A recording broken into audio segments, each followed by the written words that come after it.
है कि फायरिंग के ऑर्डर हुए हैं, लोग हट जाए, इस तरह की कोई अपील की गई थी? हाँ, मैंने की थी।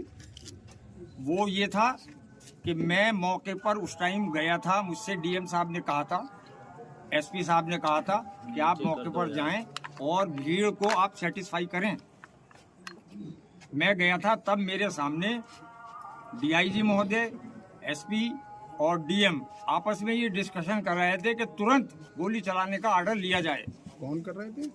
एसपी साहब थे, डीएम साहब थे और डीआईजी साहब थे। मैं उस टाइम वहां मौजूद था। तब मैंने ये सोचा कि अब गोली चलने ही वाली है।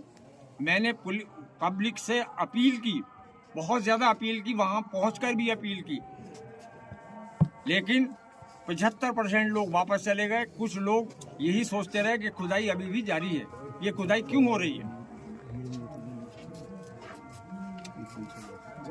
तो मैंने फौरन ही अनाउंस किया कि गोली चलने के आदेश मिल चुके हैं पुलिस प्रशासन को, लिहाजा मेरी गुजारिश है, अल्लाह के वास्ते, खुदा के वास्ते, सारे लोग हट जाएं, चले जाएं, अपने अपने घरों को चले जाएं, शांति बनाए रखें।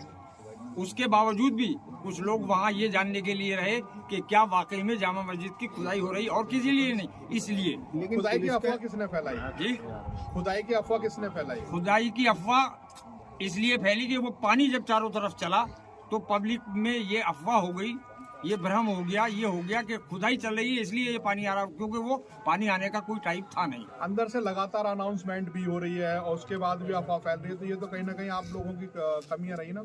नहीं, हमारी क्या कमी रही, हम तो बराबर अनाउंस कर रहे हैं। पानी की जो कमी है, सबसे बड़ा जो अफवाह फैली है वो पानी को देख के फैली है कि ये पानी क्यों आ रहा है। इसका मतलब ये है कि अंदर खुदाई हो रही है, जबकि हम बराबर अनाउंस कर रहे थे वहाँ खुदाई नहीं हो रही थी, लेकिन पब्लिक के जहन में यही बात हुई कि शायद खुदाई हो रही है, और ये क्यों हो रही है।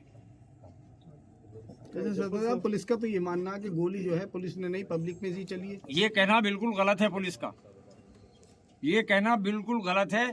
पुलिस गोली हमारे सामने चला रही थी, मैं मौके पे मौजूद था। पब्लिक की तरफ से मेरे सामने कोई गोली नहीं आई।